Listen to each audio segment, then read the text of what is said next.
আসসালামু আলাইকুম বন্ধুরা, আশা করি সবাই সুস্থ আছেন। গণপ্রজাতন্ত্রী বাংলাদেশ সরকার সিভিল সার্জনের কার্যালয় গাইবান্ধা নতুন নিয়োগ বিজ্ঞপ্তি প্রকাশ হয়েছে ৯/৯/২০২৪ তারিখে।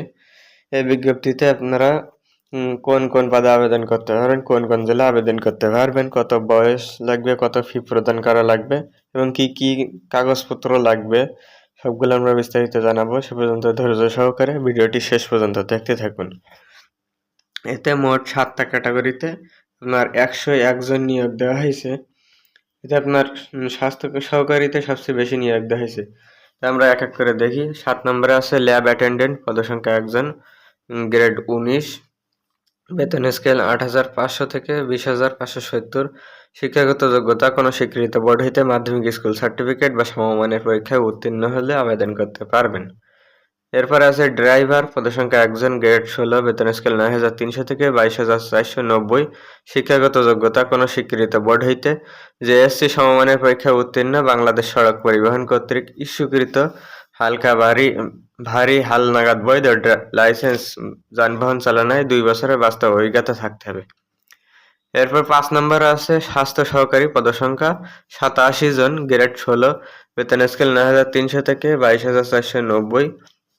শিক্ষাগত যোগ্যতা কোনো স্বীকৃত বোর্ড হইতে উচ্চ মাধ্যমিক সার্টিফিকেট বা সমমানের পরীক্ষায় উত্তীর্ণ হলে আপনারা আবেদন করতে পারবেন। ৪ নম্বরে অফিস সহকারী কাম কম্পিউটার মুদ্রাক্ষরিক, পদসংখ্যা ২ জন, গ্রেড ১৬, বেতন স্কেল ৯,৩০০ থেকে ২২,৪৯০। শিক্ষাগত যোগ্যতা কোনো স্বীকৃত বোর্ড হইতে এসএসসি সমমানের পরীক্ষায় পাস সহ কম্পিউটার ব্যবহার সংক্রান্ত word processing, data entry, typing ইত্যাদি সর্বনিম্ন গতি বাংলায় প্রতি মিনিটে ২০ শব্দ, ইংরেজিতে প্রতি মিনিটে ২০ শব্দ থাকতে হবে। এরপরে স্টোর কিপার, পদসংখ্যা ৫ জন, গ্রেড ১৬, বেতন স্কেল ৯,৩০০ থেকে ২২,৪৯০। শিক্ষাগত যোগ্যতা কোনো স্বীকৃত বোর্ড হইতে উচ্চ মাধ্যমিক সার্টিফিকেট বা সমমানের পরীক্ষায় উত্তীর্ণ, সরকারের বিধি অনুযায়ী জামানত প্রদান করতে হবে। এরপরে ২ নম্বরে কোল্ড চেইন টেকনিশিয়ান, পদসংখ্যা ১ জন, গ্রেড ১৫, বেতন স্কেল ৯,৭০০ থেকে ২৩,৪৯০। শিক্ষাগত যোগ্যতা কোনো স্বীকৃত বোর্ড হইতে রেফ্রিজারেশন বা এয়ার কন্ডিশনিং ট্রেডে উচ্চ মাধ্যমিক সার্টিফিকেট ভোকেশনাল পরীক্ষায় উত্তীর্ণ হতে হবে। এরপরে ১ নম্বরে আছে পরিসংখ্যানবিদ, পদসংখ্যা ৪ জন, গ্রেড ১৪, বেতন স্কেল ১০,২০০ থেকে ২৪,৬৮০। শিক্ষাগত যোগ্যতা কোনো স্বীকৃত বোর্ড বিশ্ববিদ্যালয় হইতে পরিসংখ্যান, গণিত, অর্থনীতি বিষয়ে স্নাতক বা সমমানের ডিগ্রি থাকতে হবে, কম্পিউটার চালানোয় দক্ষতা থাকতে হবে, তাহলে আপনারা আবেদন করতে পারবেন। এরপরে এটা আবেদন করার জন্য https gazi.teletak.com.bd ওয়েবসাইটে প্রবেশ করে আপনারা আবেদন করতে পারবেন।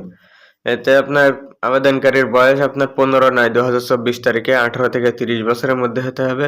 তবে মুক্তিযোদ্ধা কোটায় যারা আবেদন করবেন তাদের ক্ষেত্রে ৩২ বছর পর্যন্ত শিথিলযোগ্য। এরপরে আপনার এটা অনলাইনে আবেদন শুরু হবে ১৫/৯/২০২৪ তারিখে সকাল ৯টা থেকে এবং আবেদন শেষ হবে ১৪/১০/২০২৪ বিকাল ৫টা পর্যন্ত। আপনারা এর ভিতরে আবেদন করতে পারবেন। এরপরে আপনার এটা আবেদন করার জন্য ১ থেকে ৬ নম্বর ক্রমিকে যারা আবেদন করবে তাদের ক্ষেত্রে আপনার ২২৩ টাকা সার্ভিস চার্জ ২২৩ টাকা ফি প্রদান করা লাগবে এবং ৭ নম্বর ক্যাটাগরিতে যারা আবেদন করবেন তাদের সার্ভিস চার্জ সহ ১১২ টাকা ফি প্রদান করা লাগবে। এবং এতে আপনার যে সমস্ত কাগজপত্র প্রয়োজন হবে তা হলো সকল শিক্ষাগত যোগ্যতার সত্যায়িত কপি, প্রযোজ্য ক্ষেত্রে কম্পিউটার জ্ঞানের সমর্থনে সনদের কপি, চাকরির আবেদন ফর্মে উল্লেখিত স্থায়ী ঠিকানা, নিজ জেলা, জাতীয়তা সমর্থনে ইউনিয়ন পরিষদ chairman, mayor, city corporation, word council কর্তৃক ইস্যুকৃত নিজ জেলা উল্লেখ করে জাতীয়তা সনদপত্রের মূল সত্যায়িত কপি প্রদান করতে হবে। এরপর প্রথম শ্রেণী গেজেটেড কর্মকর্তা কর্তৃক চারিত্রিক সনদপত্র প্রদান করতে হবে। এরপর মুক্তিযোদ্ধা সন্তান বা সন্তানের কোটা আবেদনকারীদের ক্ষেত্রে মুক্তিযোদ্ধার মেম্বার, ওয়ার্ড কাউন্সিল, ইউপি চেয়ারম্যানের সনদ সংযুক্ত করতে হবে। এরপর উপজাতি ও অন্যান্য কোটায় যারা তারা কর্তৃপক্ষ কর্তৃক ইস্যুকৃত সনদের সত্যায়িত কপি প্রদান করতে হবে। শারীরিক প্রতিবন্ধী ক্ষেত্রে একই আপনার কর্তৃপক্ষ কর্তৃক ইস্যুকৃত আপনার সত্যায়িত কপি ওখানে দাখিল করতে হবে। এরপরে আপনার হলো লিখিত মৌখিক পরীক্ষায় অংশগ্রহণের জন্য কোনো যাতায়াত ভাতা দেয়া হবে না।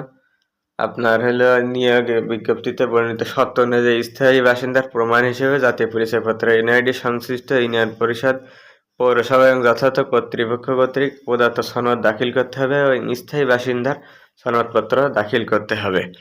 এই ছিল বিস্তারিত। আপনারা যদি আবেদন করতে ইচ্ছুক তারা আবেদন করতে পারেন। ভিডিওটি শেষ পর্যন্ত দেখার জন্য ধন্যবাদ সবাইকে।